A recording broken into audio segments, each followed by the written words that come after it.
The secret word is wish.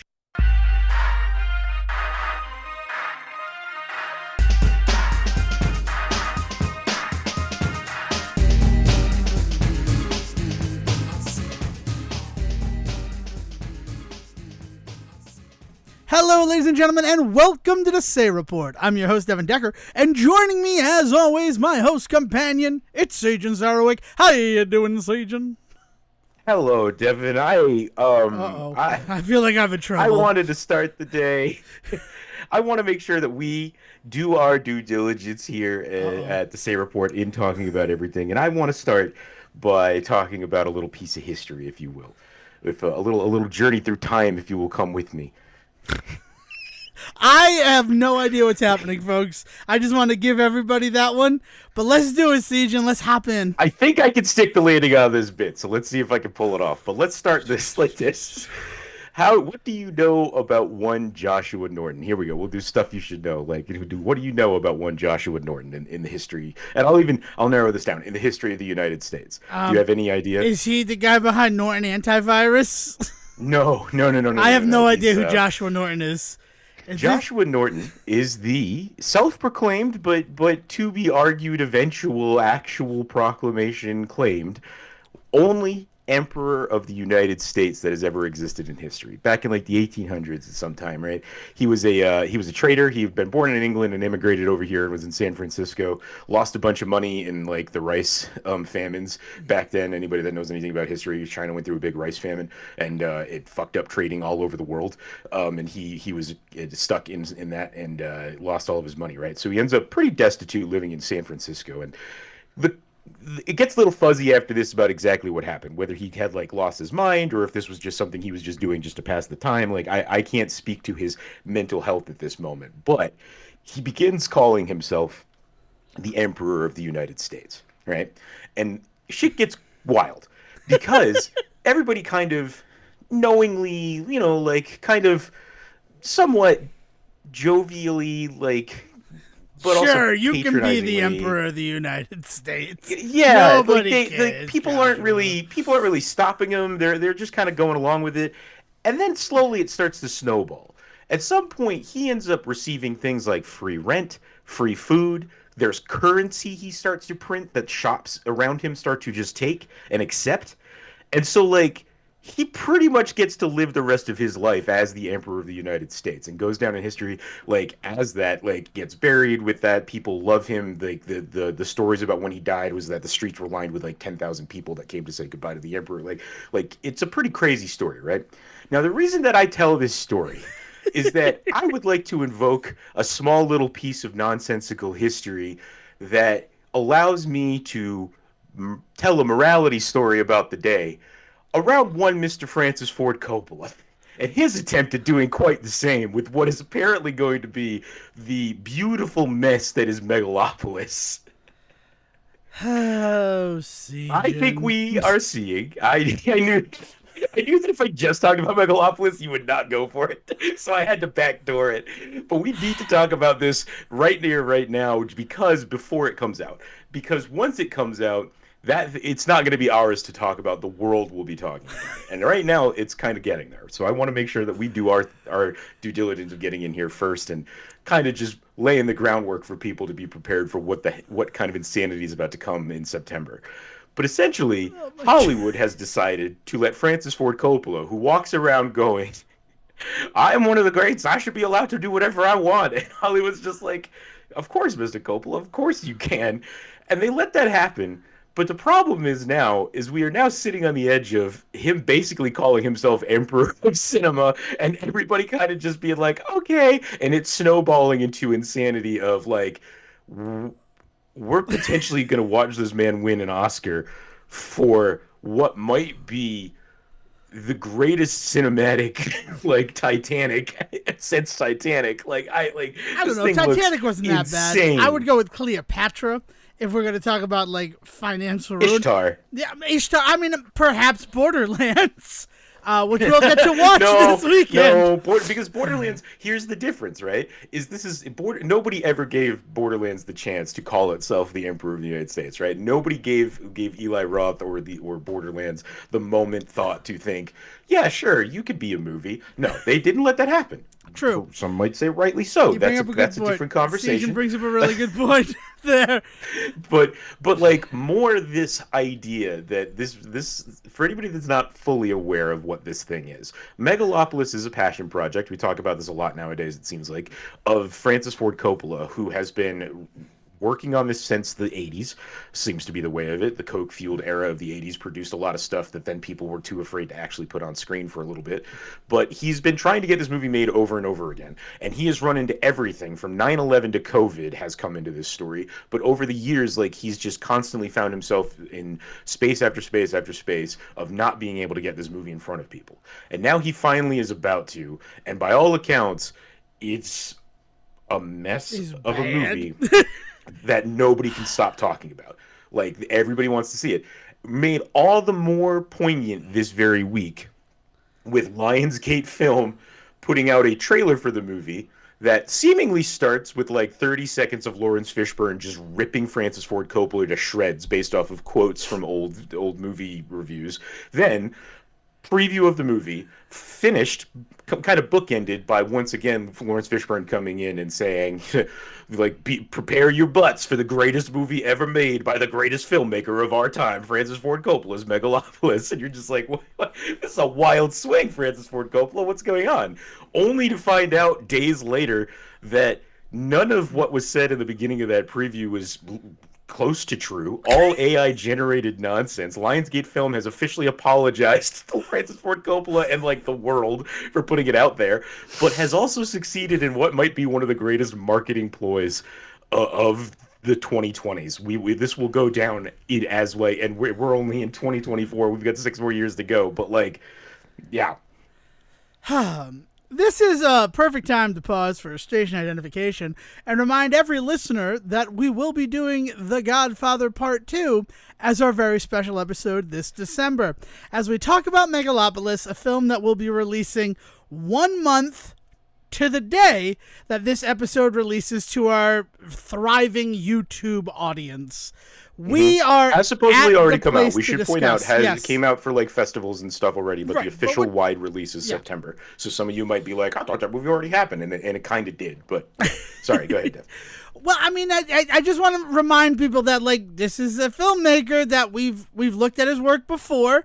We're going to look at it again, and I have to say that as a person who has been to the final cut of Apocalypse Now, I think twice at this point, there was some desire to see Megalopolis until all of the Me Too allegations and then evidence came onto the scene like 3 months ago. Like, this is not a movie that, like, everything you're talking about where, like, it's getting bad reviews and people are saying, but it's still going to be the greatest film ever. There's a third arena in the fact that, like, he was kissing extras against their will on set and making them dance for him. I have already had so many complicated feelings about Megalopolis. And Sejan tapped into pretty much all of them with this. Well, and what's wild is that attitude that you're talking about is, like, when you hear about the art side of it, right? That conversation, like, you know, can you separate the art and the artist?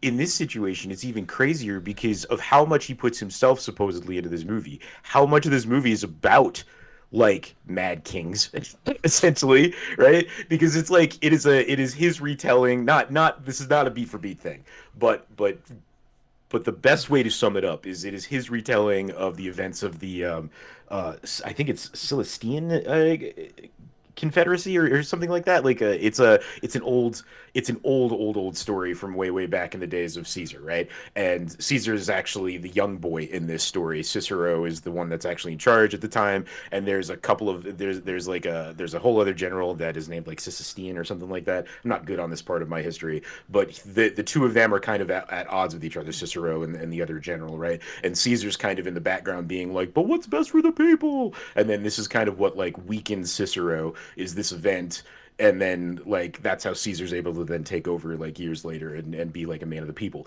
It's that kind of story, right, being retold here to the point where the main characters are Caesar and Cicero. Like they just named that in the movie, right?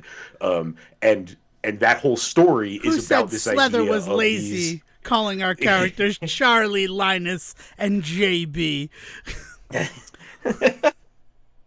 But this is like so this is him telling this story about like men in power just being blind with that power and like not seeing what's best for those around them, and how that can topple entire governments and this like rebuilding of a nation. Also add to this that this takes place in like a like alt timeline post-apocalyptic event in which they're like trying to rebuild essentially New York City. I don't know if it's actually New York City, but an a megalopolis, architect right? wants That's where to the megalopolis rebuild New York City as a utopia following a devastating disaster. But it also looks like the best thing I could describe it as is Gotham from Batman the Animated Series. But if the Matrix was happening in it, if Neo from the Matrix, using his Matrix superpowers, was rebuilding Gotham from Batman the Animated Series, while also quoting Shakespeare, because apparently there's an entire moment where they just do the "to be or not to be" soliloquy, like just in the middle of this, Adam Driver just breaks out into Hamlet, like that kind of shit just happens in this movie, right? And I kid you not about the superpowers, to the point where another marketing faux pas that has now been like completely buried because of the bigger marketing faux pas with the AI bullshit, but the first faux pas that they put out was that the poster that Lionsgate put out is there's a shot of Driver in the trailer with like a T square. I kid you fucking not, just a regular ass drafting T square in his hand, but he's like using it to like magically make time warp around him, and the shot is then used on the poster, so he basically just looks like he's got a lightsaber in his hand. And everybody's just like, why was this the thing that you put on your poster for Francis Ford Coppola movie? Why does it look like you just put Kylo Ren dressed entirely in black and like a black turtleneck and like a like a jacket? His big barrel chest is beaming through his unbuttoned black collared shirt. I don't know. And then he like looks he's got more those like T-square in his hand like a lightsaber, than... and everybody's just like, what did you do this for? But then they came along with the AI shit, and that just completely was just like, never mind, fuck that picture. Let's talk about this now. This is great. It's incredible to me that there are more controversies following this movie than the big controversy that made me be like, maybe I don't want to see this movie. Maybe Francis Ford Coppola is a relic that we should leave in the past. But then right, that's my big fear, right? Is that everybody just kind of was like, fine, you can do your big thing, your big magnum opus. You've earned it. Despite the fact that you haven't made like a like, I'm not saying that you should have like your license to make movies revoked because you don't make a movie for a couple of decades, but like the idea that this movie has been such a struggle for him to get off the ground, the idea that he hasn't kept up with making other big major movies over the last 20 years, like, I don't know what he or the world is going to expect from this film, but none of it was reading like it was going to go well, especially in the current landscape, right? And then add to that the fact that nobody can fucking behave themselves around this movie, and some people in the worst ways. Coppola, like in the worst ways. Yeah, I mean, his last film was Distant Vision in 2015, but this is literally the first time I have ever heard of Distant Vision from 2015. So but I do want to say, like, it's not as if his last film was, well, I mean, no, but his last meaningful Rainmaker, film was probably Dracula. Bram Stoker's Dracula is where I would point to. I mean, Jack really traumatized a bunch of people in my 6th grade class.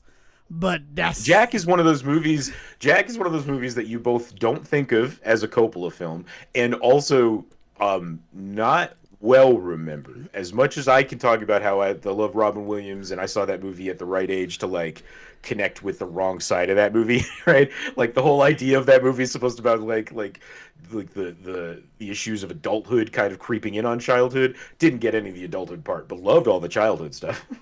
Yeah. Yeah, it's weird. That's a movie It's a weird movie. I think I've seen it one time, and I'm like, this was enough. This was enough to see this movie, because that's what him dying. Like, he's an old, frail man at his high school graduation. He's like, I don't have much time left. I don't know why I'm Irish. But it's like, I don't know. Oh, it's a weird movie. The only scene I really remember from it, I do have flashes of the graduation scene as him as like an old man, like fucking end of Bicentennial Man, Robin Williams too. But no, the only major scene I truly remember from that movie is him trying to buy porn, which is like a whole wild fucking concept. Like wrap your head around this moment of him trying to buy porn, and like it's Robin Williams in Robin like in as Robin Williams like in the scene. So like it doesn't look weird at first, but when you start thinking about what's actually happening in that scene, because he's supposed to only be like 14, it like I think it he's gets 10. really kind I of think wild. he's only supposed to be It has a lot of the 10. same problems for me Big does. Well, Big, I saw that happen in real life. He starts 5th grade, yeah, so he's 10 or 11 in that movie. Right. I'm really mad. Oh, freaking Bill Cosby's in that movie. Yeah. Francis Ford Coppola has always been a little bit of a controversial filmmaker. That's the wildest part about the AI stuff of it all, just to like put a cap on all of this, is that once again, just the idea that like it was completely unnecessary to go with AI generated fake quotes, because if you really wanted to, you could just find some real quotes about people that don't love Francis Ford Coppola. Like he is not, as much as he is going to be one of those ones that will always be remembered and talked about in film history, not everyone is going to talk about his work kindly. Like there's already plenty of stuff you could find of people ripping Francis Ford Coppola films apart. Like if that's really what you wanted to do. This is without even getting into just the structure of that trailer and what the fuck they were trying to do, even if they weren't using AI, which I can't even do right now because we have other stuff to talk about. Yeah. But yeah, I just wanted to make sure that I got my own little piece of rambling white history onto the record. If Francis Ford Coppola gets to do it, I get to too. Sijan, do we have to call this episode the first and only American Emperor? Like I don't like. I was toying with what we're gonna call this one. All right, here's the thing. Hi, it's the Say Report. It's a show about everything. We get that. We understand that. Also, Sijan, I didn't get a chance to tell you. There's a secret word this episode. So if you happen to say that secret word, like just be prepared. I was gonna give you the heads up, and then you're like, I got something, and I just let you roll with it. But also, while we're here in the depths, is it Bakaru? What? It's not Bakaru. No, it's better than that. It has to do with I can't tell you. It has to do with when my computer turned on. That is what inspired the secret word. And remember that I'm on the East Coast and you're wherever you are. Which, man, now that I think about it, this could have gone bad. But yes, so we're here, and we're already in the depths of depravity, talking about Megalopolis, Francis Ford Coppola, this guy who said, I'm an emperor, and everybody's like, oh, I guess you could be an emperor. Yeah, we'll take your funny money. Man, you know what? I'm mad at that guy. Was it Joshua Norton? Fuck Joshua Norton. I have the same anger towards Joshua Norton as I have toward friggin' the Virgin Mary. Because those are the type of things you can only get away with one time. Oh, is this a virgin birth? I'm the Emperor of America. I couldn't go out and say I'm the Emperor of America. I'd go to jail. I'd be arrested. Oh, it's deaf bucks, right? They're just as good as American dollars, except every deaf buck is worth $2 American. And then I have the right to remain silent. Anything I say can and most definitely will be used against me in a court of law. Bastard. Son of a, I'm mad at Joshua Norton. And you know what? It made me mad at the Virgin Mary again. Oh, I swear, I never had sex with a man. I'm just pregnant. God, she was a genius, huh? What are we talking about? We're talking about the depths of depravity, because we're already there. And what we're going to talk about, I had such a great week. I literally had probably one of the best weeks I've had since January of 2020. Just to, like, put everything into perspective for the listener and for Siege. But it started off with me questioning our right to privacy in the modern era. Okay. All right. Yeah. Because I've talked with Sejan about this a little bit off mic. I've talked with other people just to see how they feel about what happened. On Monday, I played some board games, and that was the good part of Monday. But since I was already out, and since I was playing with a bunch of guys who are married, who have kids, and were like, oh, the night needs to be called at 9:30 so I can be home for 10, so I can maybe have a little conversation with my wife and do the bedtime routine before I go to bed myself. I was still up and wanted to do things. Yeah, fuck that. Right? Right? I'm like, oh, okay. Cool, guys. Thanks for. You asshole. I had a good night. It was a good night, but we played a 4X board game. If you don't know what a 4 is, exploration, extermination, expansion, and then the fourth one. I don't know what the fourth X is. None of them start with X. It's one of those. But it's one of those kinds of games where you build the board as you go and you discover rooms and exactly. things You about discover the world, treasure, right? and you battle each other. I wish I knew what the fourth X is. But those are all the ones that like you need to excel in one of those X's in order to trigger the end game. So it was an interesting time, right? It was a fun game, but it's not, those types of games are not games that like you start at 6:00 hoping to finish, is the nicest thing I can say. But like, again, we're not talking about that. We're going to go back to talking about the board game because some fun was had at the board game. But I'm like out, and I had a friend who I had missed his birthday party a couple of weeks back because I had other responsibilities. And I know that he is in town on Mondays, and I'm like, hey, are you still around? Do you want to go get that birthday drink that I owe you? So we go to this little bar. I'm not going to give the name for a couple of reasons. Listen to the story and you'll get it. And this bar, what they are like most famous for is that every night is a karaoke night. But I wouldn't call it a karaoke bar, to be completely honest. Not like, because I hear karaoke bar, I think about those bars where like you have to pay to sing a song. Maybe there are like rooms and stuff, things like that. Yeah, I've been to a karaoke bar in Providence that like made me never want to go to a karaoke bar again. But this place is just like a bar, and every night at 9:00, it turns into karaoke. And that's just the thing you got to accept. Yeah, okay. Of course, because I'm there for my friend's birthday, if you ever get me to come out in celebration of your birthday, it doesn't have to be on your birthday, I most definitely have a song that I'm willing and ready to perform for you. That's a fun thing about being my friend. So I do this friend's song, and I have a good time with it. And then the night rolls on, and I'm having a really good time out at this bar. It's a very R&B and like hip-hop, rap-focused like choices, and a lot of Def Leppard. I know that Def Leppard is not none of those genres that I just mentioned, but, it's nice to have like Def Leppard be the rock representation in the house as people are doing like R&B ballads with each other, and you're like, are they gonna fuck right here on the floor? Like, what is about to happen? I'm a little scared. Should I have worn waterproof shoes?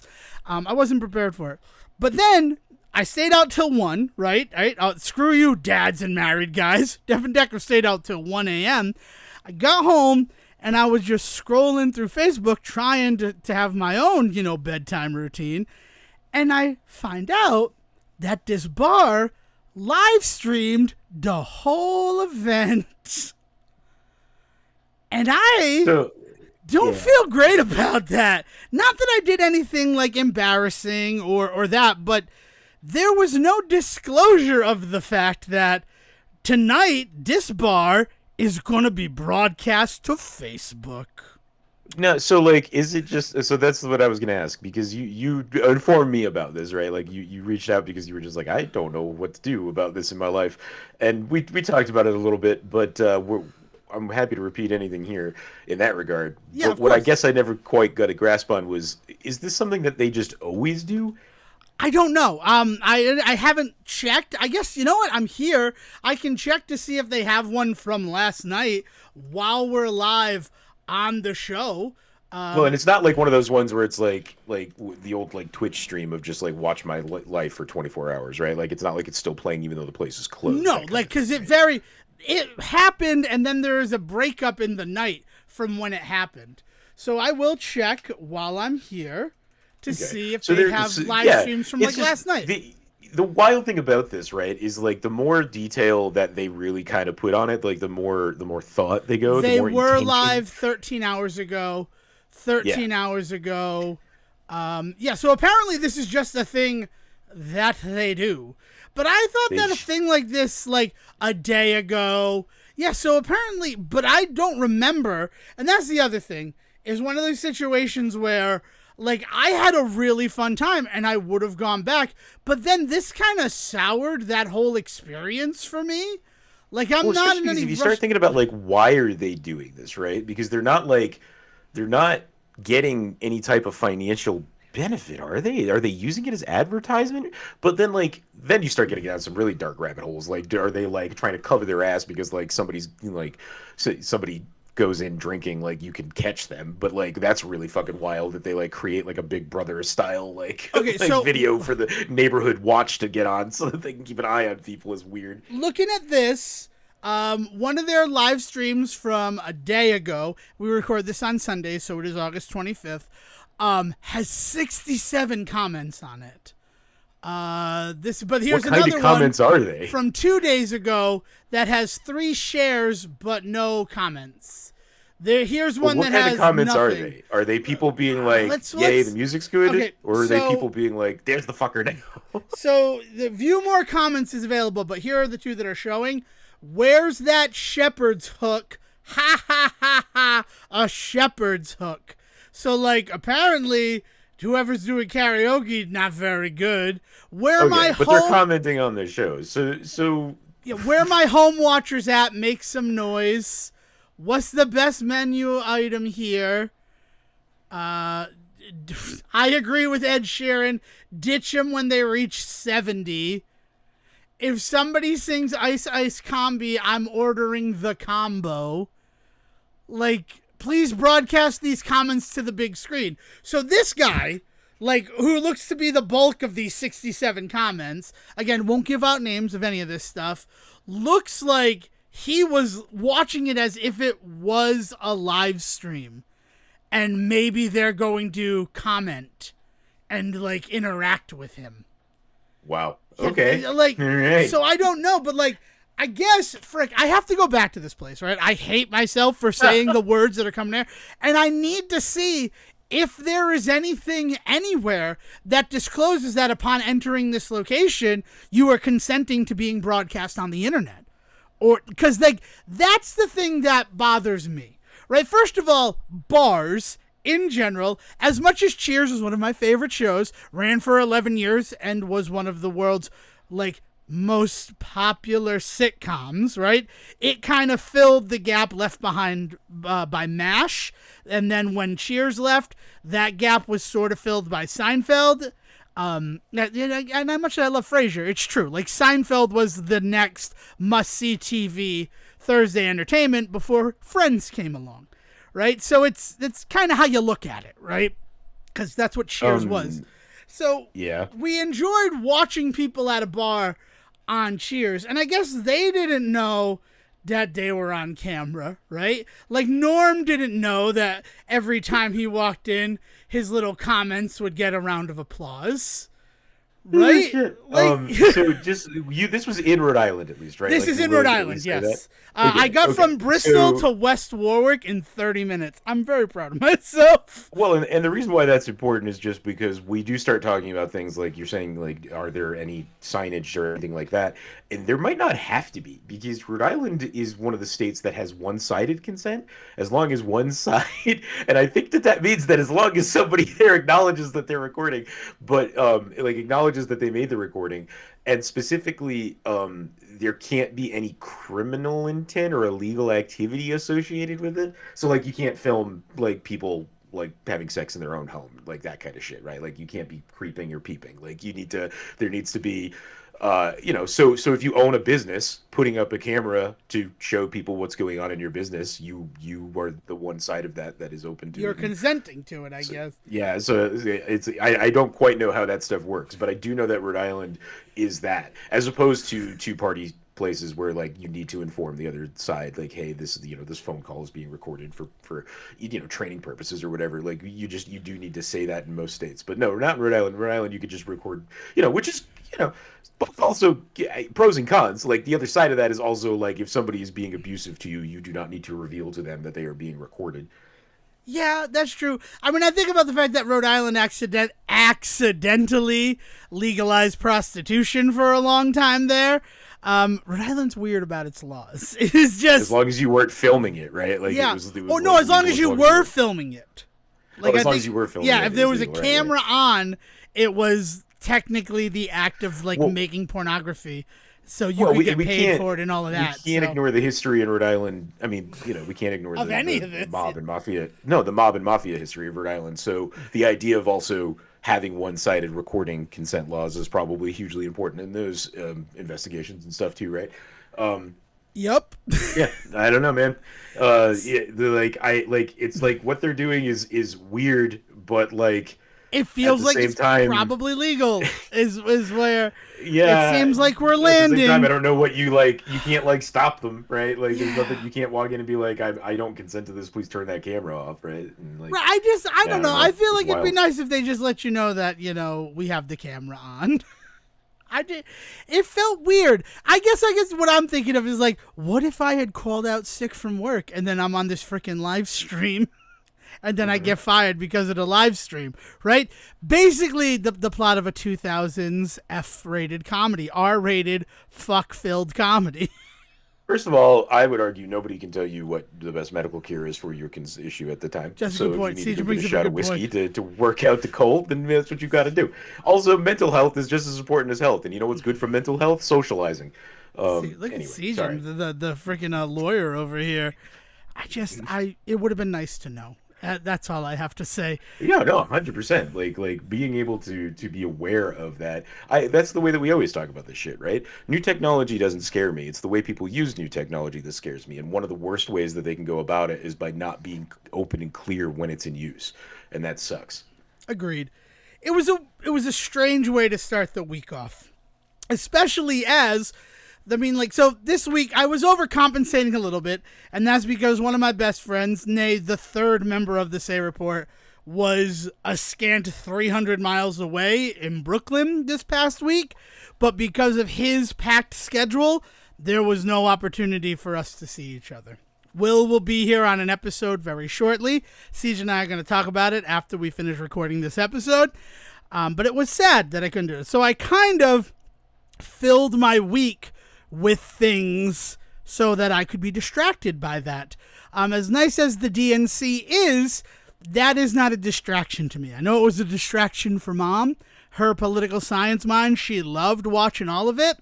Me, I watched enough that I feel like confident in what's happening on the Democratic side of things.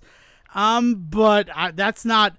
Politics are not fun for me. I really wish I could wake up and it was November 9th. So that all of it's done. Like I am. Look, man, I 100%. I get it. I don't know, man. I am somebody that grew up rooting for the Red Sox, so I kind of know what it's like to poke fun at your own team and but really want them to just finally fucking do something. And that's all this has been for the last month and a half. Is just this feeling like, oh shit, are we gonna do it this year? But then, just waiting for that other shoe to drop. Yeah.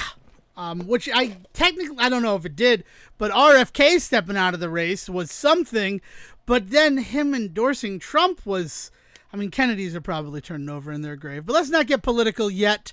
There'll be a time for that later on in this year for us to wax poetic about politics. Let's talk about my fun week, because here's the thing. So it starts off karaoke, pretty good karaoke. And then I have plans to go to acoustic karaoke, which is sort of the thing I do most Tuesday nights. And then, because we're not recording on Wednesday, I'm going to go to the open mic night at one of these bars. That's run by the same guy who runs the acoustic karaoke. Because you get to see some good stuff. Plus, it happens to fall on chicken wing night. And $3 for 6 wings. And they have over 60 sauces and rubs and combinations of those. is a good Yeah, chicken man, where are wing you night. going? It's called Boomerang's Roadhouse. I'll give them all the props. They're not a sponsor, but Wednesday nights, if you're available, 50-cent chicken wings, but you need to get 6 before you can do. You can't I'll have 1 buffalo wing and I'll have 1 teriyaki wing. No, you gotta get 6 of any flavor in order for it to go. And then sauces are $1 extra. Like if you want blue cheese or ranch on the side, they kind of hide that information. But they're really good chicken wings. And also, they won Best Burger in the state of Rhode Island, either 2022 or 2023. And I got to tell you, that burger is a fantastic burger. It's called the Bacon Lover, and it's got bacon, bacon jam, bacon aioli, cheddar sauce on it, cheddar cheese. This is delicious. So the place is great. And I only get to go there Wednesdays when we're not recording. So these are the plans for my week, right?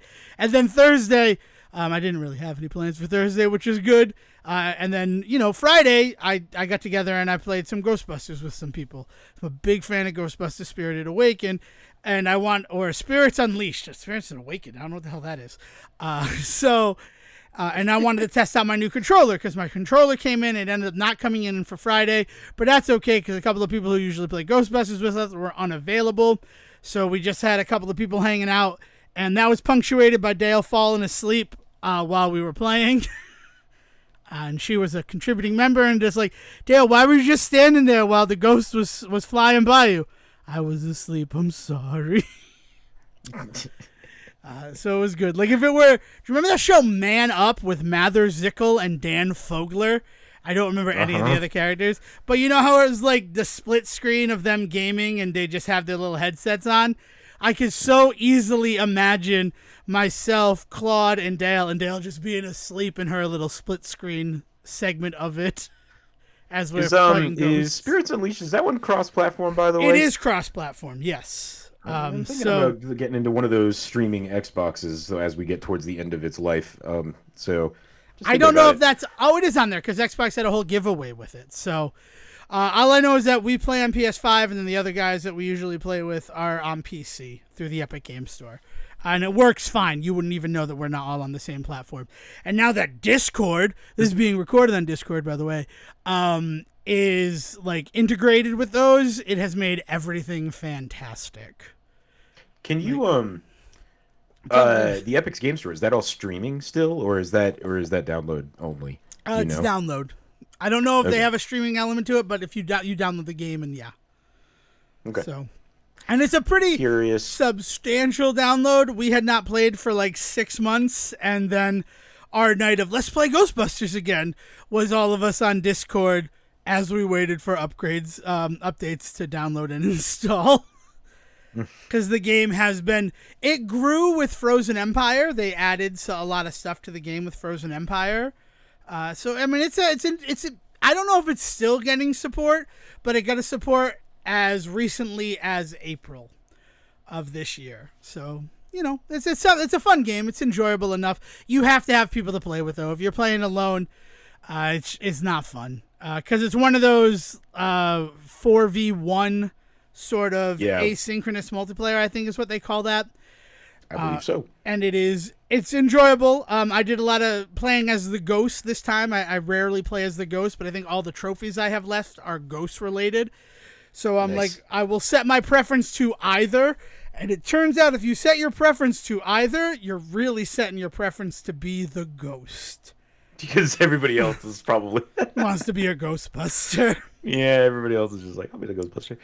I'll be the Ghost. I suck at those games, so like I am excited to get in and try it with you. I mean, that'd be so good, especially if there were 5 of us like on the team, so we would know that the Ghost is one of us, and then the other 4 busters would have to like coordinate and stuff.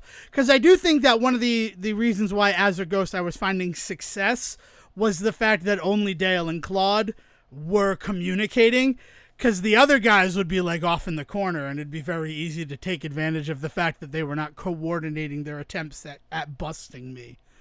So I see, but see, I love those games even when I'm not good at them. Is like that's one of the best things about I have learned about asynchronous multiplayer for me is that I'm actually super into those games no matter what quality of player I find myself to be, because I've played some of those games that I've been like pretty good at, like I would say. But then the other side of that is I've played games that were in that genre where I'm not. Like I've had a couple of good games of like Dead by Daylight. I've never had a good game of like Evil Dead, like that kind of shit.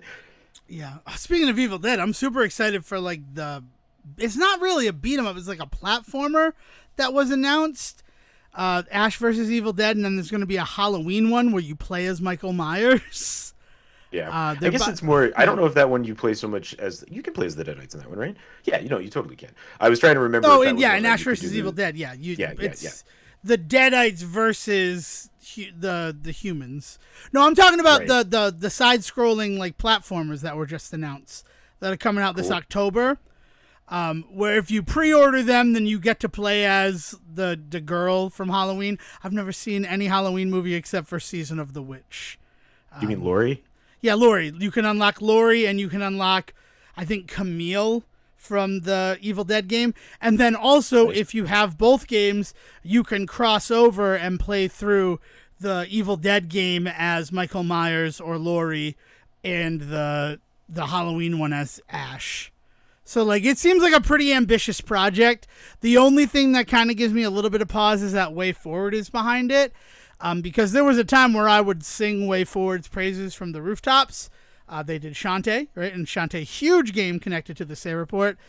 They also did The Mummy Demastered, which was one of the best Metroidvanias I've played easily in the last 10 years. So I'm hoping it'll be more like The Mummy Demastered and a little bit less like River City Girls 2. Because River City Girls 2 really kind of stained that company for me in a lot of ways. Yeah, I don't know. The writing with Evil Dead can go all over the place depending on like how you feel about what the series should be and can be and all of that sort of stuff. So, and I think that's what's going to make that game, especially if it does end up being play style closer to River City Girls. But if it's that kind of play style but with better writing, Yeah. I think you're still going to enjoy it. But yeah, like Evil Dead has a few different camps in it of people that want to see more silly, people that want to see more serious, people that want to see more lore, people that don't care about like there's a lot of feelings within the Evil Dead world about like how much people really want to be buying into the story. And because since the very first sequel, like really the second that they had to go back to that universe and that lore, it got fucked instantly because of like rights problems and shit like that. So like since day one, it's really never had a consistent universe of lore, and so like people are kind of all over the map on what they care about and what they don't. So I'd be very curious to hear what the game decides to deem worthy to be part of its universe. Yeah. So, I mean, I did just send a link in the Say Report Discord if you want to see. That's from VGC. I don't really know it. It's just giving me the information that I need. So not an endorsement of the site, but yeah. Way Forward turning Halloween and Ash vs. Evil Dead into 16-bit platformers is what we're looking at. So I don't know. I'm excited. I like a good platformer. And again, if it's anything like The Mummy Demastered, I think it'll be like a real big thumbs up. But yeah, so it's just another thing. I don't even know how we got here, to be completely honest with you. Yeah, I don't know. You were talking about Ghostbusters. We were talking about and worked your way Ghostbusters here. and asynchronous multiplayer. So it all kind of connects. But yeah, so that's it. And then also yesterday morning, I have here's the Target time on the Say Report. I'm a Target Circle member. It's Target Circle Week. And I got a coupon for $20 off a purchase of $120 or more. That specifically means one item that is $120 or more. And the Ninja Turtles Stump Wrestling set had been released and seen in Targets. Also, very good chance that it is a Target exclusive based on the fact that it's part of their Cowabunga collection, which seems, and their Fall Geek Out starts this Friday. Like, they don't give you any breaks, these companies now, for collectors. And it's crazy because, you know, toy collecting, everybody's crying poverty, but also we're having huge events every Friday where things go up for pre-order, not sale, which is kind of gross, right? That pre-order, like, it's kind of dead in the game group as much as it is like video games. Now that it's all digital releases, there aren't a lot of pre-orders. Though I say that, and Ash vs. Evil Dead and Halloween both have pre-order bonuses as uniquely digital releases. Maybe I just don't like the world, Siege. Maybe that's what I'm learning. But yeah, so I saw that. So I decided yesterday morning I was going to get up at 6 o'clock, go to a bunch of DGen targets that open at 7, so I'm there right when they open. And then I can do the second round of targets that open at 8 afterwards. Ended up going down like the South Coast, so Dartmouth, Taunton. Not finding the stump turtles, and then I walked into the Easton store. Easton Target, not a sponsor. Target's definitely not a sponsor of this airport. Shout out to the Easton, Mass location. Is my new favorite Target.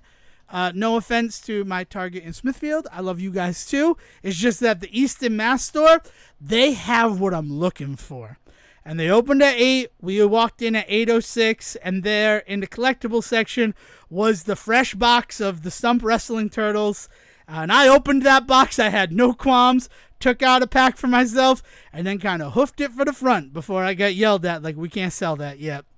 Also, and I saved my $20, so that felt good. You're a fucking degenerate. I'm not a D-Gen. Shut up. It felt good. I'm not going to lie. And they look wonderful. I've been sharing photos with Siege, and I think he's only seen Leo and Michelangelo. I set a very stupid goal for myself, which is until I unlock the wrestling-inspired outfit in Teenage Mutant Ninja Turtles Shredder's Revenge survival mode, I cannot remove the turtle from the plastic. And the only one I hadn't done that with yet was Donatello. I did it right before the start of our recording this morning. So it was a good time. I'm not going to lie. They are very expressive. They are very much Teenage Mutant Ninja Turtle Adventure Archie comic, like models of the figures. I'm happy with it. I'm very happy with it. Once I get them all out of the plastic, I'll throw something up in the Discord so you can see them. Specifically Raphael, who like I'm also saving him for last because he's the one I wanted the most. But it was really fun, like, going around, driving around, and then getting breakfast yesterday. Like, kind of just this perfect cherry on a week of, like, adventures and going out and doing things. And it was fun. I had a fun week this week, and I'm happy to be here with Siege. I also watched some movies. I got a couple of shows I want to talk about, too. We're 50 minutes into the episode almost, and it's all been set up. And Emperors of America. So... how you doing, Siege? And where you want to go from here, buddy? Well, you gave me some homework last week. I did give you some homework. I want to talk about that before we end up not. Before we not. So I will say this. Part of my hope for this before this episode was that I would finish the Japanese release of the game. But with all of the things I did out in the real world and not sitting in my computer chair playing Nintendo games, I did not finish Mamoru no Bakaru. So I can't tell you about the end of it, but... I do know some things about the game that I asked Siegen to play the US release demo for. Just Bakaru. And maybe you at home joined in too. So Siegen, what were your first impressions of Bakaru? So is this a one-for-one, like, just translation, or is this, like, remade in any way? Like, is this a remake in any way? So the most important change from the original Japanese release to this release are at least 2 new fighting mechanics. The ability to, like, spin vertically while in air, and the ability to dash forward. But other than that, as far as I can tell, it is... So, like, style and art and, like... It is the same art style and everything like that, yes. Okay. Yeah, so that's one of the first things that I think that I really kind of struck me is I did not know... Because I went into this knowing nothing, just off of just you having talked about this in the past and, like, having played the Japanese one. And then, like... you saying, hey, they're doing this release, check out the demo. And, like, that was the most that I knew going into this. I had no idea what it was. Like, even really gameplay-wise and stuff like that. I know we had talked about here that there was different types of gameplay throughout the game and things. But, like, I had been, I don't know, like, in my head, I had been imagining, like, a 2D, like, platformer of some kind that had, you know, other various types of levels in it and stuff. But, like, no, it's this, like, 3D collectible, like, that then has other level types kind of layered on top of it that I just, like, I loved. Like, I fell in love with this thing, with this demo this week. so you play the first, you play an early world in the easy part of the demo, and you get introduced to all sorts of mechanics, the fighting mechanics, which are pretty cool, with like your like taiko sticks that you're like going around and like beating the shit out of people with, doing really cool drum moves, breaking things open, finding secrets that way, all that sort of good stuff. And then on top of that, you learn about this thing. What do they call it when you get the powers of other creatures? Hedging or something? Yeah, Henging? it's just sort of. I only know it in the Japanese. I haven't played the demo. I feel bad about that because I want to finish the game in Japanese before I see the American coat of paint. But it's like, yeah, I think it is hedging or something like that, or hedging. I'm trying to think. Henging is like Yeah, there's like an N in it somewhere, I think. But like but essentially, it's a second set of powers that you can get that are transform powers. So very Shantae in that regard, or Monster Boy, right? Is the other one that I was thinking of. yeah. But that idea that like you'll have this ability to turn into different types of creatures within the world in order to do some small light puzzling and things like that was really cool. So I mean, I just like. I don't know. I adored it, and like that first level is really cool. Then they show you a couple of other different styles of levels in the demo if you want, and they get a little bit more difficult as you go along. And so it's a really good demo. It's hefty on top of that, and also the game is just a blast. But I think the thing that really struck me the most is I had no idea like what the like style was of it. Also the comedy, just a lot of poop jokes, a lot of pee jokes. Well, that I'm kind of glad I'm playing it in Japanese, but I do call. So you had to collect the little like gold guys and their jackets and hats. I call them shitheads because they I look mean, like they little are pieces of poop. they are purposely designed like poop. Okay, good. There are things that lean into the fact that they are designed like poop. All right, So good. like I'm glad. you're right on there. All right, But good. I mean, but it's the same joke that you get in Zelda Breath of the Wild With slash Tears Koroks, of the yeah. Kingdom with the Korok seeds, right? And then we're learning about what they are. Like it's in that it seems to be very much like in that vein of childish humor that pops up in these really otherwise like pretty well like depth, like the depth on the game feels really good for the fact that the humor is that level of humor. Yeah. So I guess my question is, have you played any of the Goemon games, Mystical Ninja? No, I have Okay. never. So yeah. I if I have, I have not done well enough at them to like hold on to those memories. That's completely understandable. I only learned out about Legend of the Mystical Ninja, which is the U.S. translated copy of the first Goemon game, Ganbare Goemon, because of Nick Arcade. It was featured on an episode of Nick Arcade, and I'm like, well, that game looks cool. I want to play that. And then the Legend of Mystical Ninja starring Goemon was a game that I rented all the time for my N64. And eventually I beat. And I was so happy because this was back when I didn't have like the component or composite inputs on my TV. So to play the game, I had to go through my VCR. And so I have a VCR. I have a VHS tape of almost all the cutscenes from The Legend of the Mystical Ninja because I could just hit if you were going record. through. Yeah. Yeah, you could record whatever you put through that. I remember because that's the way we used to have to run our DVDs, and there was more than one DVD that I put onto VHS for specifically because then me and my brother could take it to any other room to watch it. Exactly. Like Right. the Yeah. DVD player was only in one room. Yeah, there's a reason behind it, right? We weren't all just trying to be evil and steal movies and media. That's what we're doing now. No, it was. So I have all that because that game has a bunch of musical stuff. So the story behind Bakaru is that it is one of the creative forces behind the Goemon games, who then goes and creates this new character, Bakaru. And he's very, very similar to Goemon, other than the fact that like Goemon attacks with a pipe. He uses a golden pipe as his weapon, and as opposed to two Taitos drumsticks. But other than that, like the blue hair, like the insane facial animations. Is the magical Tanuki part of no? The that magical also in Tanuki Mystical is Ninja? new. Yeah.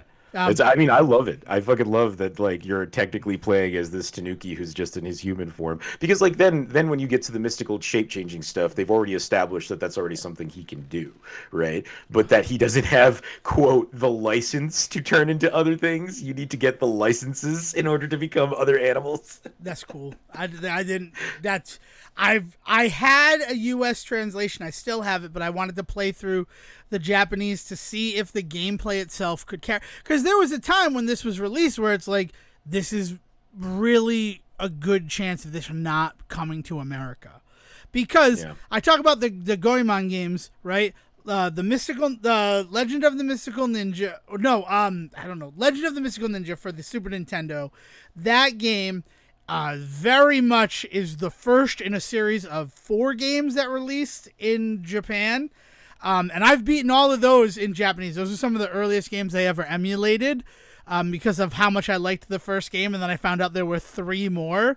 And I played them not knowing a lick of Japanese and was still able to, like, enjoy the gameplay of them and kind of understand what was going on.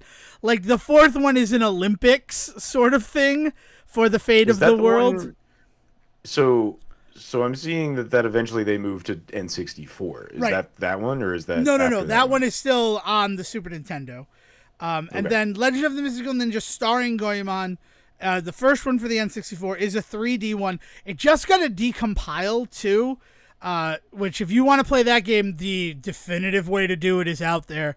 Just look on the internet. You will need to have a legal ROM of the game in order for it to decompile and turn it into an exe file. But, like, all of the edges are smooth to a place where you're going to, like, not have that jank that is known for N64 games. You can add other stuff, like make it so the camera actually moves like a camera and not like, oh, if I hit the right C button, it's a big turn to the right. They've done some really good work there, and they're working on the sequel. So 2 games released in America of the 3 that released on the N64. And then there's also a Game Boy game that, because of the success of the N64, they're like, we got to throw this on Game Boy. That is one of the most difficult games I've ever played. I have never gotten past the first level, because the first level ends with a race against a pirate king, and literally it's impossible to mash fast enough to get through that race. Like, I just don't know how to do it.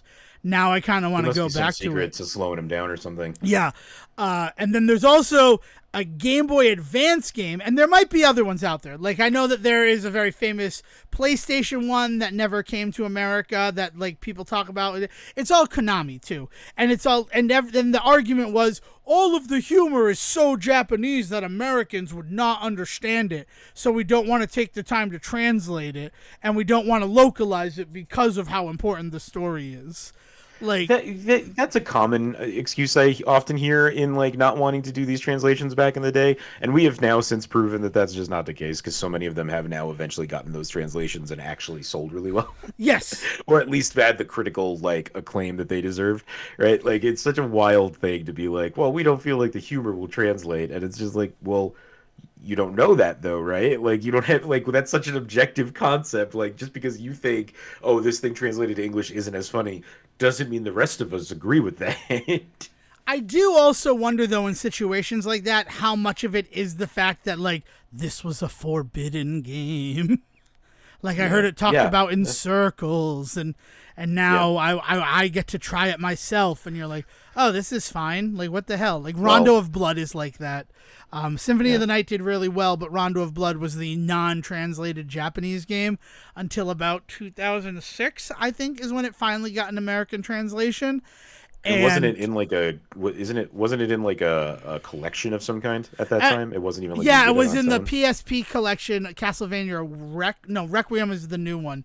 It was a symphony. It was a remake of the game for PSP, and then to play the original one, like in the 4th level, you have to find a game cartridge, and then it adds it to the front. Ditto with Symphony of the Night in that collection. Is they sold it as Wild. finally Symphony of the Night gets a re-release, and they kind of remastered it, like they retranslated it.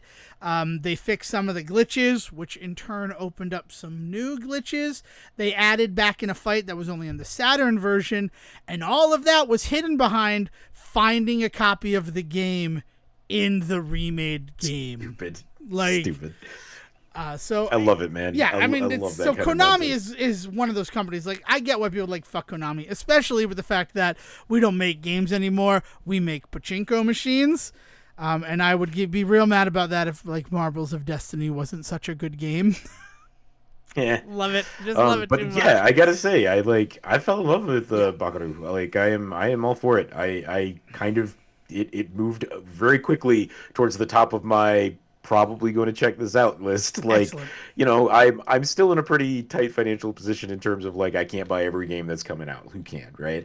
But I am lucky enough now that currently I do find myself with the ability to buy a couple more games than I was before, and so like I've been slowly going back over and recurating that list.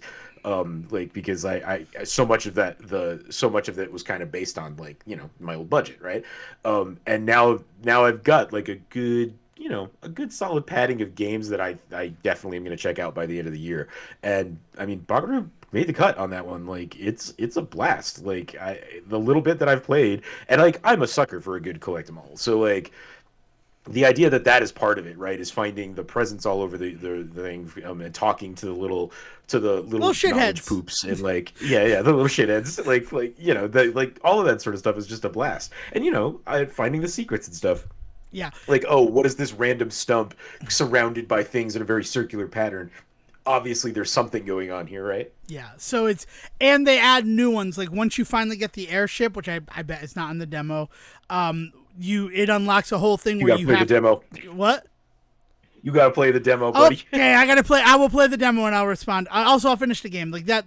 I got plans for this week, and we'll get to them near the end of it. But like, my whole thing after I finish here, that's good. That's exciting to hear.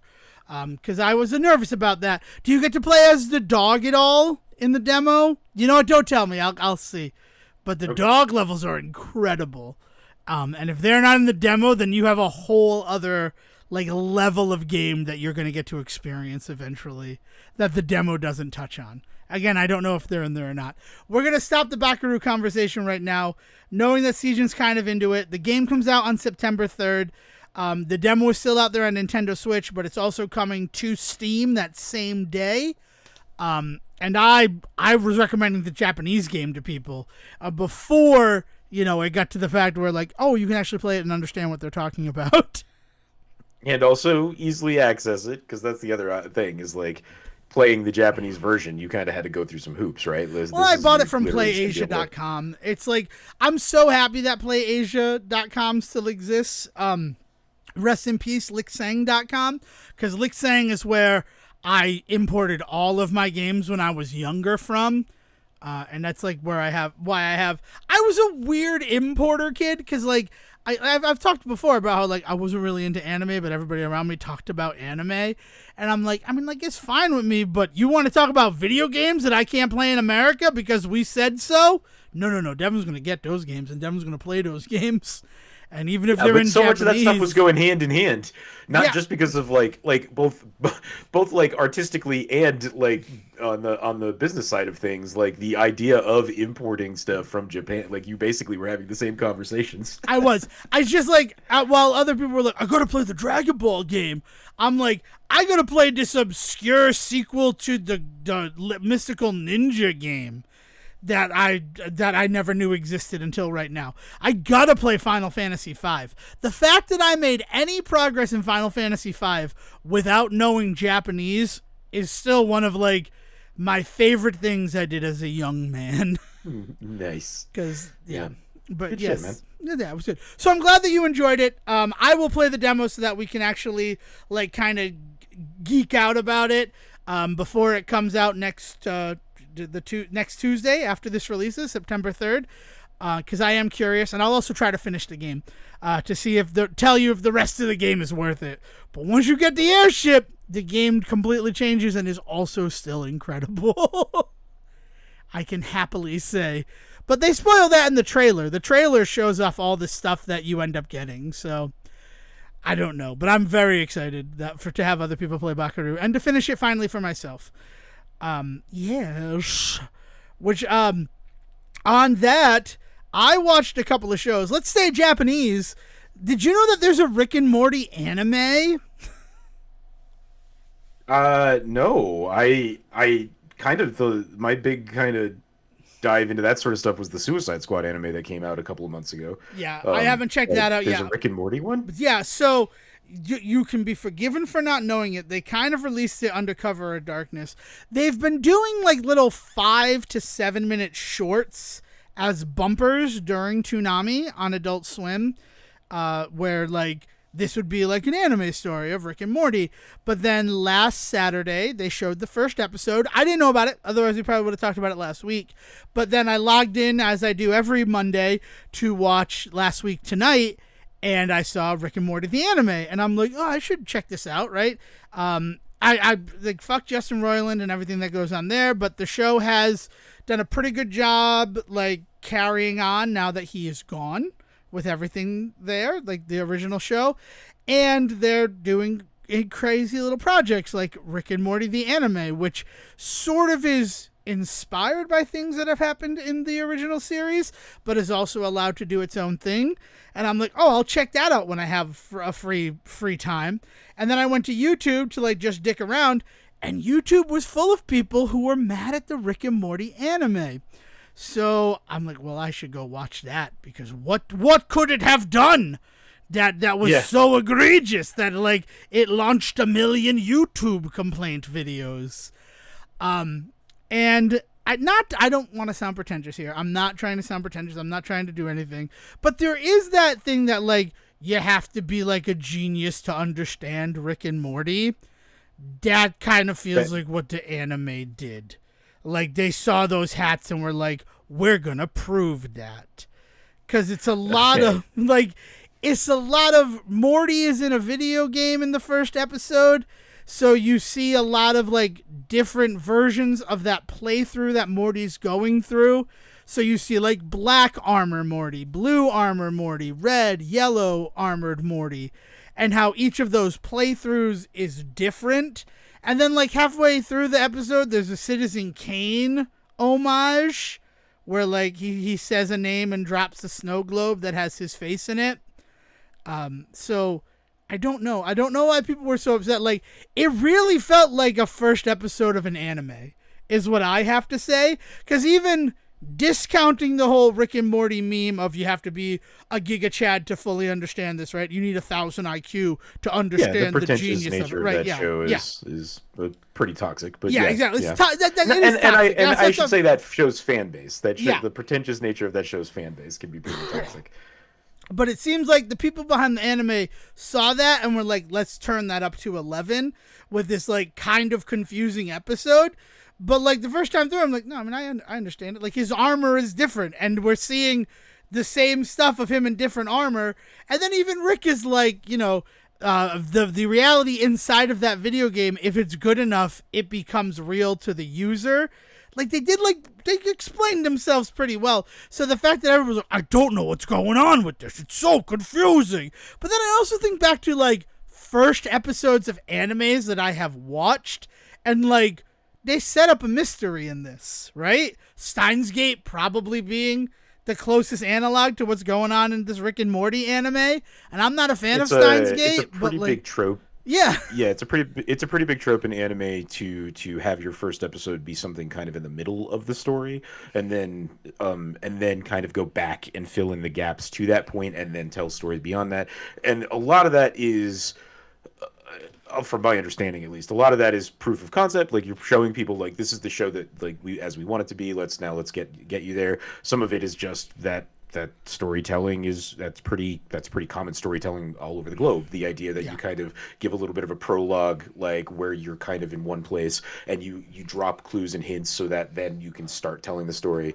So pilots of animes very often start that way. I mean, I think like the first one that comes to mind for me is Full Metal Alchemist, like the original series, like straight up tells you just a 1 episode arc story that is then when they finally when they get to episode 2, it's so many years earlier, and they're giving you so much that it takes another, like, I think like 10 episodes, 12 episodes maybe, to get to the point where you're like, oh, this is where the pilot fits in the timeline.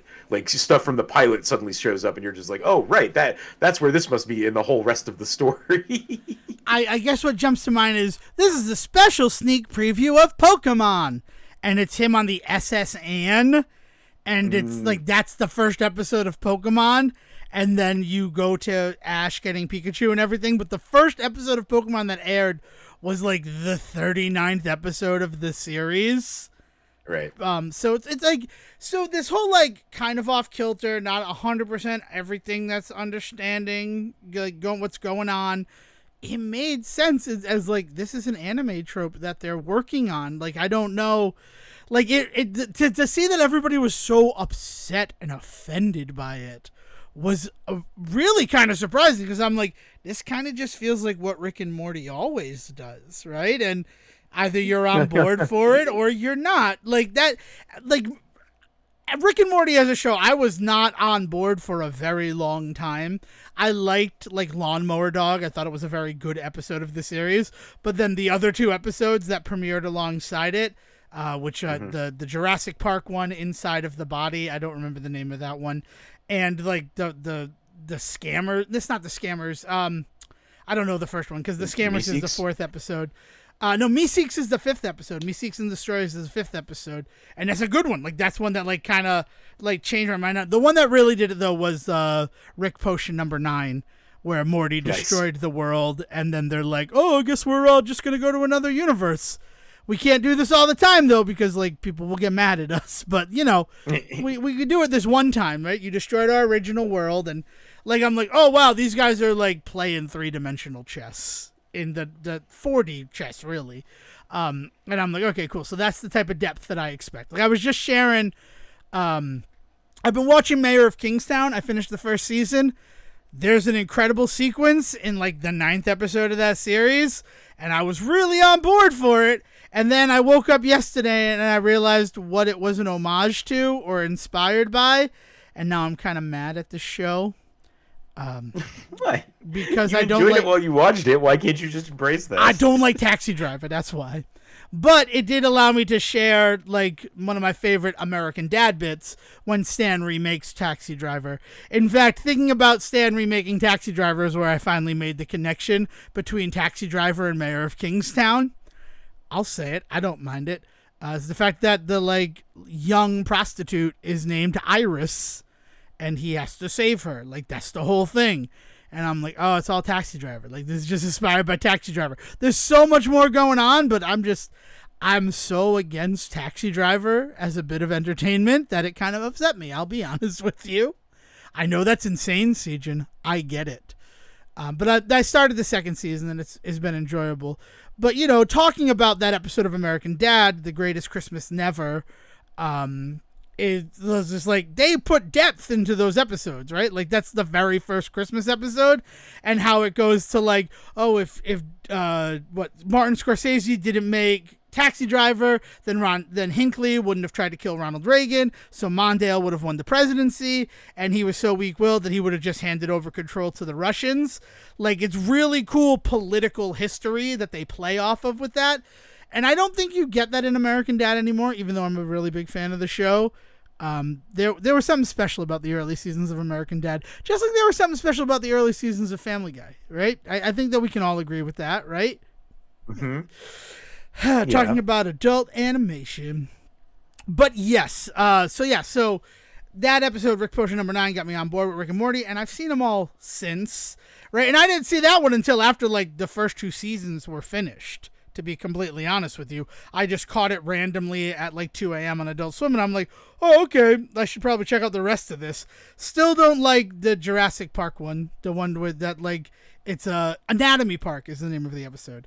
I'm not a big fan of that, but I don't really like stories that take place inside the human body. They hit a little too close to home.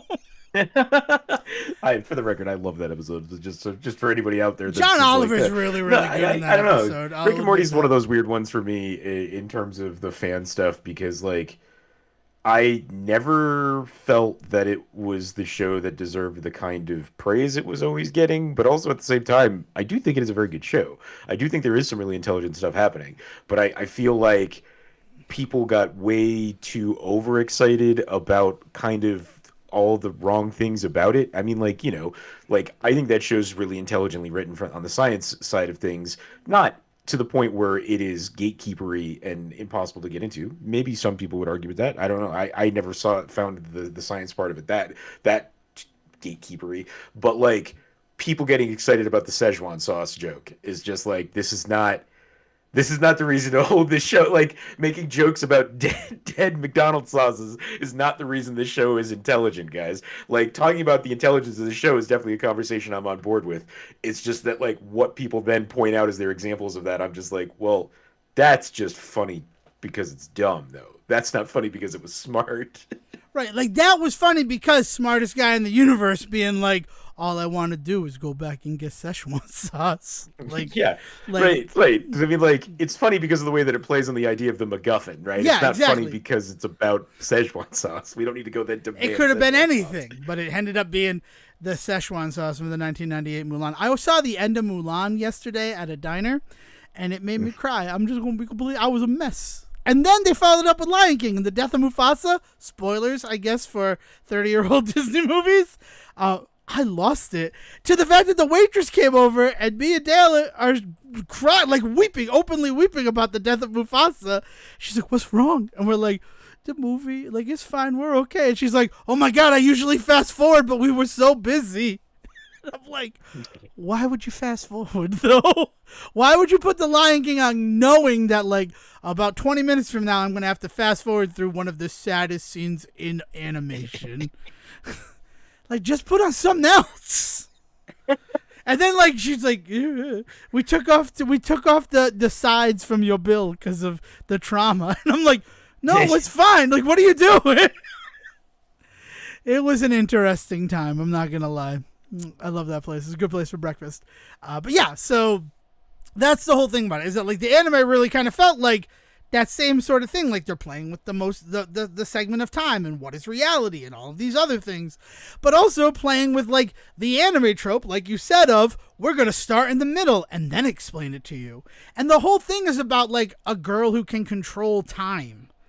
So yeah, I don't know. The second episode's aired. I haven't watched it yet, but because I just wanted to talk about my experience with the first one.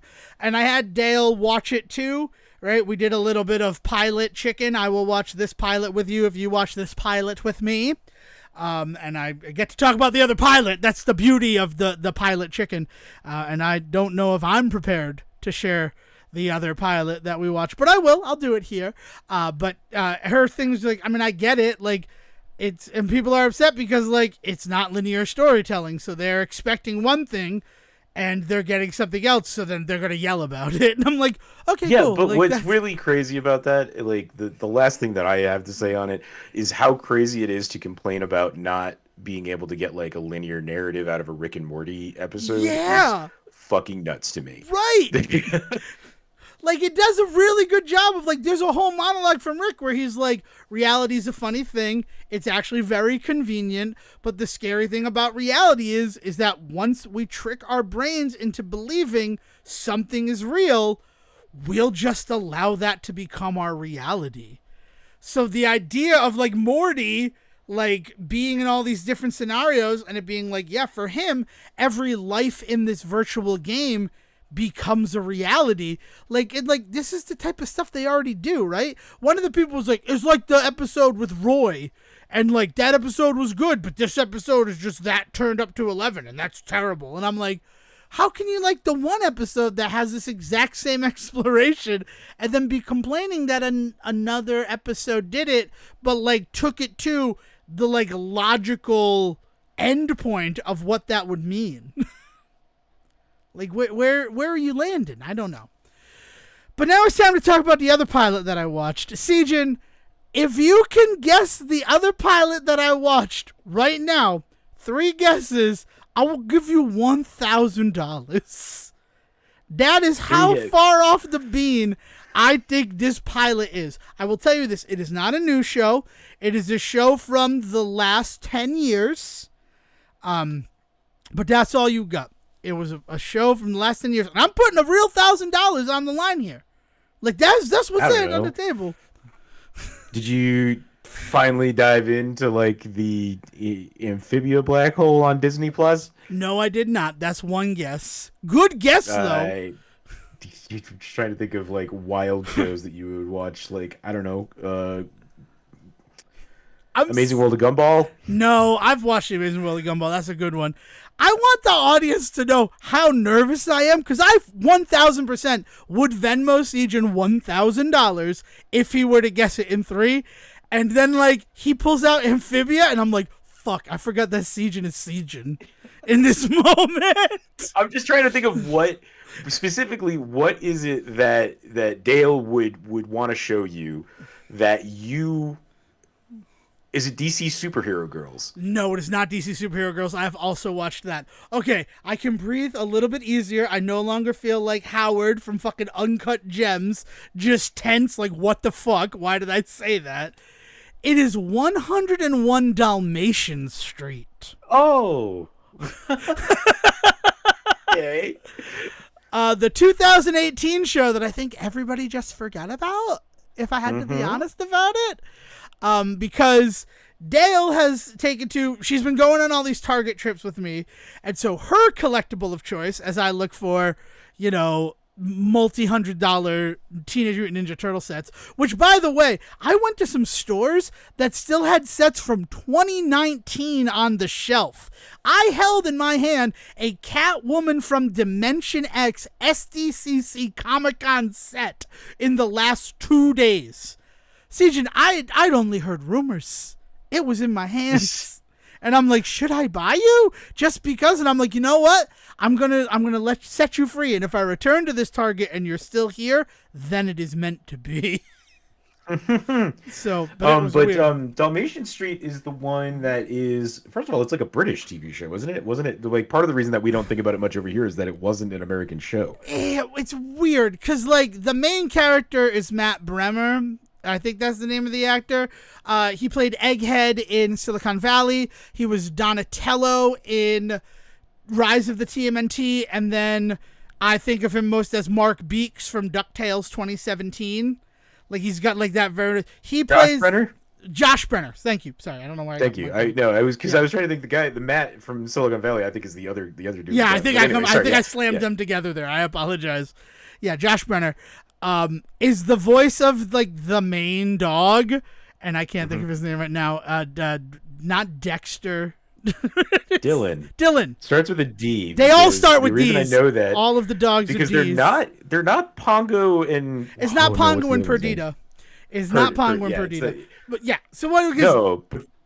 So, like, it's like another set of Dalmatians. Like, I have very, very vague memories of this show. Okay, yeah. So here's the thing. So while I've been looking for turtles, Dale has been buying the Disney Doorables, which they're like mini, very tiny figures.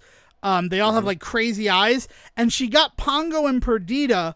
And then because she got Pongo and Perdita as in 2 separate blind bags, she found out about 101 Dalmatian Street and was reading it to me as we were driving around.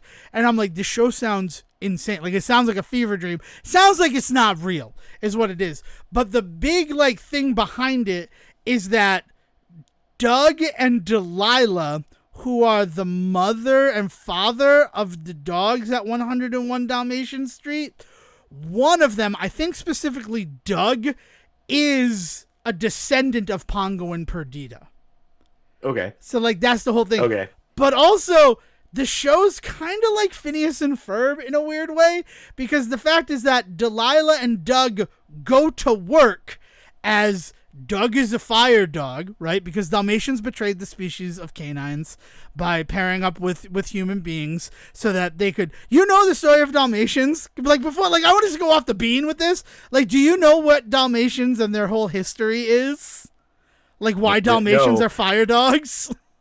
No. Okay, so in the early days of firefighters enlisted the aid of Dalmatians to scare off wild roaming dogs from attacking the fire engines. Yeah, I mean they're some of the most aggressive breed. Yeah. That's one of the secrets about Dalmatians that people, well, it's not that big of a secret nowadays, but like it was one of the big problems with people. Like every time 101 Dalmatians things comes around, everybody's like, "Oh, let's get a Dalmatian for the kids," not realizing that like, this thing's way more aggressive than most other dogs. Yeah. And that's the whole thing. It's like they basically joined forces with the humans against their own kind to keep the wild dogs from fire engines in the past. It's why I joke and say that they betrayed canines. And I mean, a little bit, I guess they kind of did, right? They allied with humans before any other wild dogs did. So he is a fire dog for that reason. And the mom dog seems to be like a nurse dog of some kind. She's like, I have to go to my shift, and she has on like a big cross on her collar, and I don't know like what that means. But also at 101 Dalmatian Street, there are no humans. Like, it's all dogs all the time. So like they touch a little paw pad to open and close the door. And the first episode is about the fact that Dylan, who is one of the older dogs, because get this, Doug and Delilah, they're like on their second Dalmatian marriage. And so they have children, Dylan and Dolly, from their first Dalmatian marriage. And now their second Dalmatian marriage has apparently resulted in 97 other puppies being born. I don't know. It's insane. I don't know why there are so many dogs in this house. I thought like 101 Dalmatian Street, they live at house 101 on Dalmatian Street. But then Holy there's still shit, dude. This ton show of has such a like cult following that there is, in a month, there is going to be a D is for Dalmatians graphic novel dropped that is a continuation of the series. Okay. Look at what we stumbled upon here at The Say Report.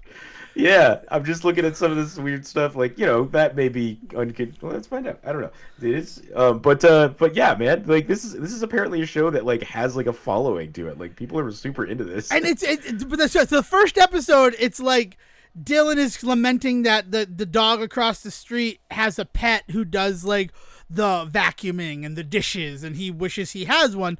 So then Penny and I don't know the name of the other dog. Like no, they got to be D. So it's Dee Dee and Dex go and like to find him a pet, and they basically kidnap this guy from a coffee shop and bring him back to their house.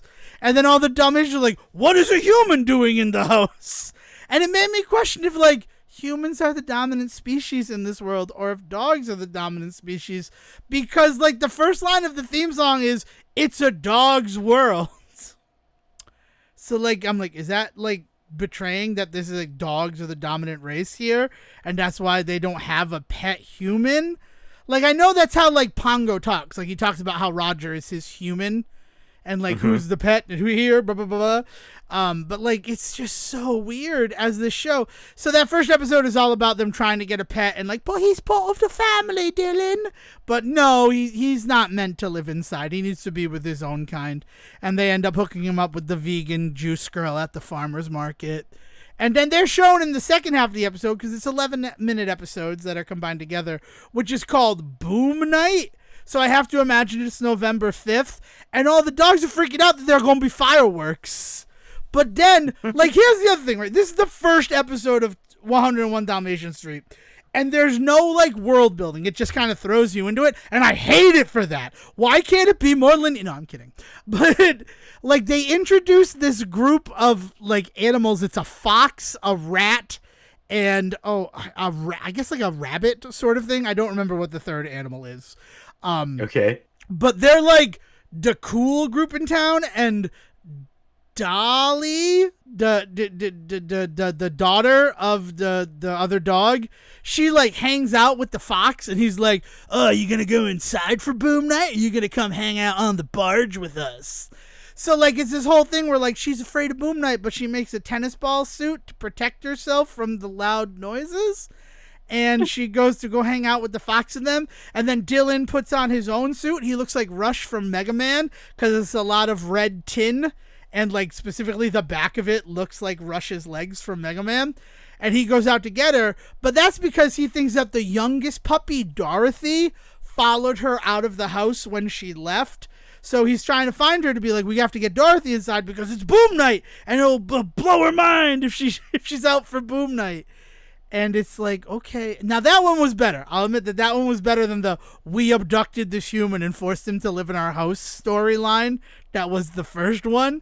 But also, I'm like, the world building, like, I need more from what's going on in this world. Like, this Fox guy seems to have a relationship with Dolly. I don't know what it is. Just so, I don't know. Like, I would watch more 101 Dalmatian Street, but it's because I gotta get to the solution of the mystery of what is going on there. Excellent. Awesome. So, I mean, those are the pilots I watched. And again, I saw that. And then I saw a movie. But what you want to have any topics before I tell you about the movie that I saw? No, I just basically did a lot of Buckaroo. I've been continuing to play through SteamWorld Heist 2. Every time I'm on Steam, I see you. I forgot how hard those games can get. Like, they can get really legit difficult if you don't keep up. And they do something really interesting in this one. You could really kind of, not really break the game, but I guess kind of break the game with SteamWorld Heist 1, where you could always go back to old levels and do them better or redo them for more supplies and things and experience. You could level your characters up. So if you were really stuck on a level, you could just go back and just redo a bunch of stuff to just beef yourself up. And because it's all kind of... somewhat what's the word I'm looking for, randomized generated, like levels are going to be different. Levels are themed, so okay. Like there'll always be like certain baddies in them, or there'll always be like certain elements, like, oh, these barrels explode, use those to blow up people. Like those kinds of elements will always kind of be there, but they'll randomize the layout, so it makes it a little bit more interesting to replay them and stuff. But you like I said, you could really break the game, because if you really wanted to, you could just grind out a level until you leveled everybody up until level 10, and then suddenly you would just be OP and just barrel through the rest of the game. Although I will even say the last couple of fights in those games, real challenge in SteamWorld Heist. SteamWorld Heist 2 ramps that up. Oh, no, okay. No, so SteamWorld Heist 2 ramps that up because what they've done is there's a narrative reason why you can't necessarily go back to the earliest levels. So you can replay some levels, but they're not the easy ones. Like, so you still have to kind of put a little bit more work in that regard. But then they balance that by giving you some really cool like XP bonuses and things. Once you hit a certain point in the game, they basically are like, all right, if you are level 1 or 2 in certain areas, we're going to start doubling the XP you receive just to get you out of that lower level. And like really cool shit like that. So like the game is really, really cool and really well balanced, more so than even the first game. But because of that, the the whiner in me is just like, I can't go back and just OP my shit. Like I gotta actually play. I love it. I love this season. This is my favorite part of the season. It's so good. Yeah, but that's what I've basically been up to this week. We talked about Buckaroo and stuff. Yeah. So I said that I played board games, and the game that we played was Heroes of Land, Sea, and Air, and I really want a virtual version of that game. I would have preferred it if I could play it virtually. Setup is a beast, but it's one of those board games that has got into my mind, and I just want to keep playing it. One of the reasons I hate board games is that I am a little bit of obsessive about things. So if I play a board game and I excel at it, I just kind of want to keep doing it. And then one of the big hard parts about board games is that it's very difficult to find 4 people who are willing to dedicate 4 to 6 hours to a game. So, yeah. And I don't know, it was fun. But one of the discussion topics was a new film on Amazon Prime called Jackpot. Have you heard anything about Jackpot, C-Jim? Jack, like the movie Jackpot? Yeah, like the movie Jackpot with John Cena and Aquafina. John Cena and Aquafina, as I call them. Dumb. I mean, I'm aware of its existence. I haven't seen it yet. All right. Well, I saw it.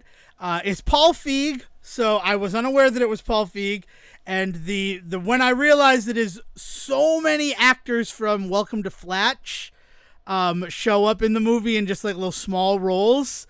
And I'm like, is this the Flatch guy? And like, forgetting that was Paul Feig.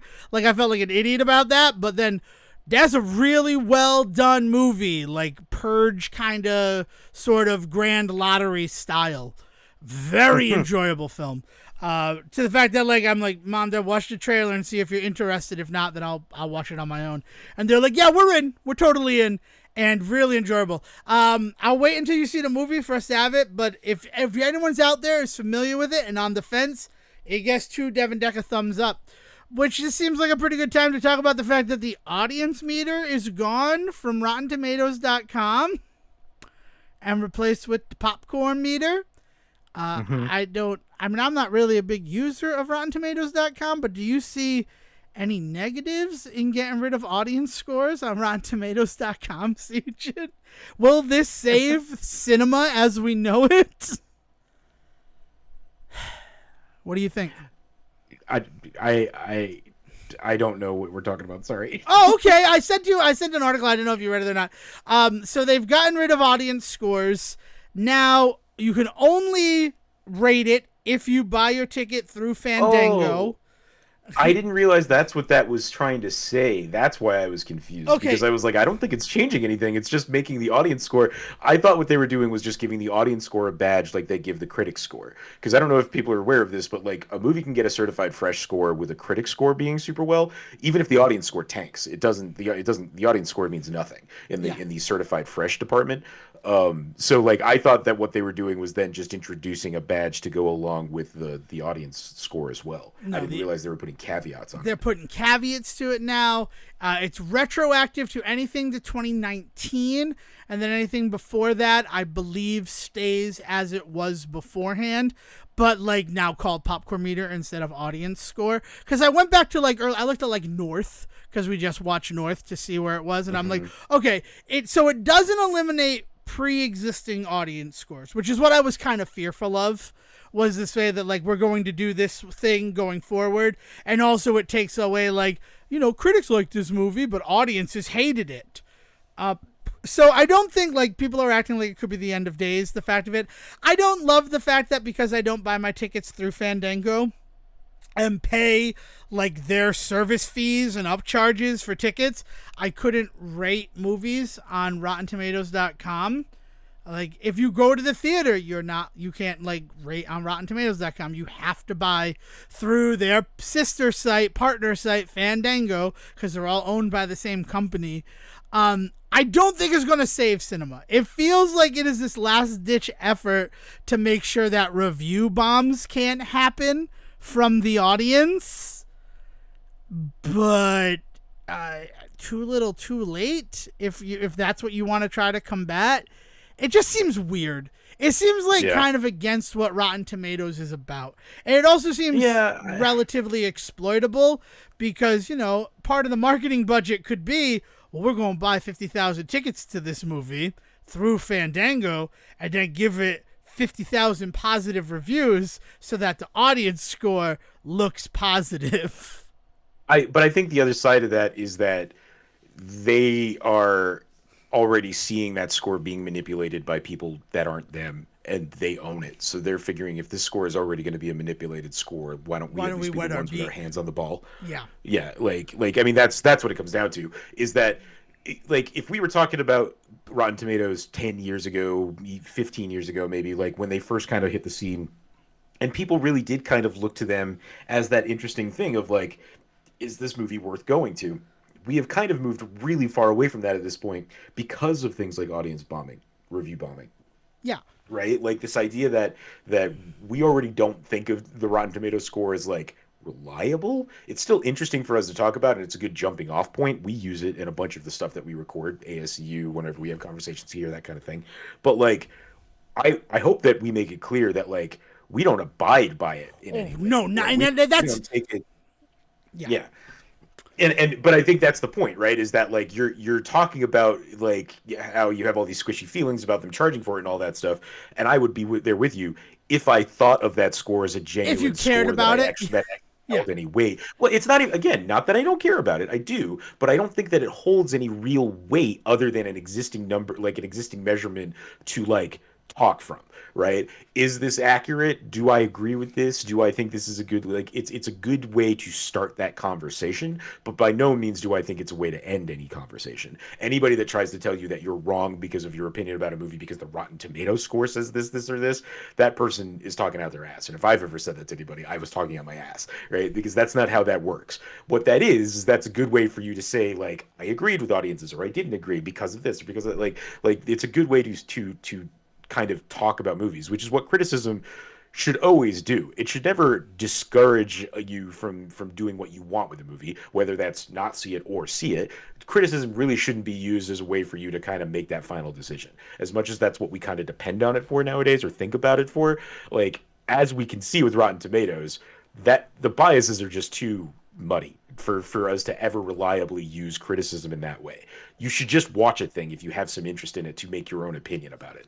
Like, that is where I think you should always stand. So with all of that in mind, Rotten Tomatoes wanted to, like, shore up the ship, as it were, so that they can kind of get their, kind of get this stuff cleaned up. And, maybe over the next few years, we're still going to talk about how it's kind of a silly decision for them to make. 10 years from now, we might be talking about how it was the best thing they ever did, because that'll give us a full decade's worth of data to actually look back on. Yeah. I think that is one of the philosophies that we definitely extol on this show, is that you should make your own decisions about things. It's good to have jumping off points or guidance from other people's, but at the end of the day, this life is yours to experience, right? So don't be discouraged from experiencing something that interests you just because other people have told you it's not worth your time. And this just seems like the reaction to this seemed very negative, and I guess on some level I get that. But then, people talking to people about it, and especially CJ, about like review bombs, before you could just go in and say you hated a movie, whether you saw it or not. That's what we were seeing with a lot of the DCEU films. And a lot of films across the board. Like, there were a lot of movies that were kind of getting the shit end of the stick from people that people kind of adopted, even, I would say unmaliciously, but there's even still some malice to this, but not such like thunderous malice, I guess. Like, even if you didn't want to see a movie and that was like your feeling about a movie, people kind of adopted that as like a criticism of the movie. They thought, well, I am so uninterested in this film that alone merits me giving it a thumbs down, and thought that was a legitimate way to go about rating a film. And it's like, that's not really quite how this is supposed to work, right? The assumed deal, the assumed contract, the assumed social contract about using Rotten Tomatoes was supposed to be, to my understanding, and it seems like this is what Rotten Tomatoes is putting their foot down about, is that you did participate in watching this film before you gave this rating, right? And people got to a point with Rotten Tomatoes specifically that they didn't feel the need to include that part of the whole, like, criticism of the film step. Yeah. Right? Like you need to spend the money, you need to spend the time, you need to dedicate that part of yourself to this piece of art so that you can then have an informed opinion about it afterwards that you can let others know, so that other people who have not yet experienced it can come and get kind of some of that knowledge and use that in their conversations, in their decision making, whatever they do with that knowledge, right?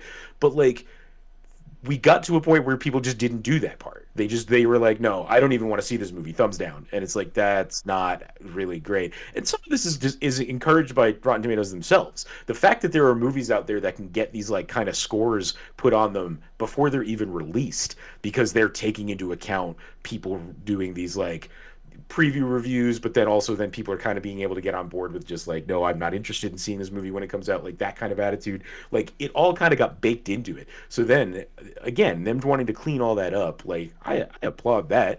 And so, like, I don't know, I'll be curious to see what this looks like after this has been implemented for a few years. Right. But I think it's a good thing to like take stock of the fact that it is existing, the changes being made. I'm going to be honest, I never used Rotten Tomatoes before we started doing this show. You introduced it to me as a way to gauge like a broader audience's opinion on something and then jump off from there. Like you said, it's a good jumping off point.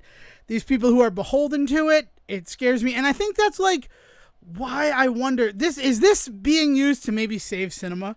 Cinema's in a bad place, right? Like, look at Megalopolis from the beginning of this episode. And what we're like, it's a passion project, but by somebody who's proven himself at least 3 times, right?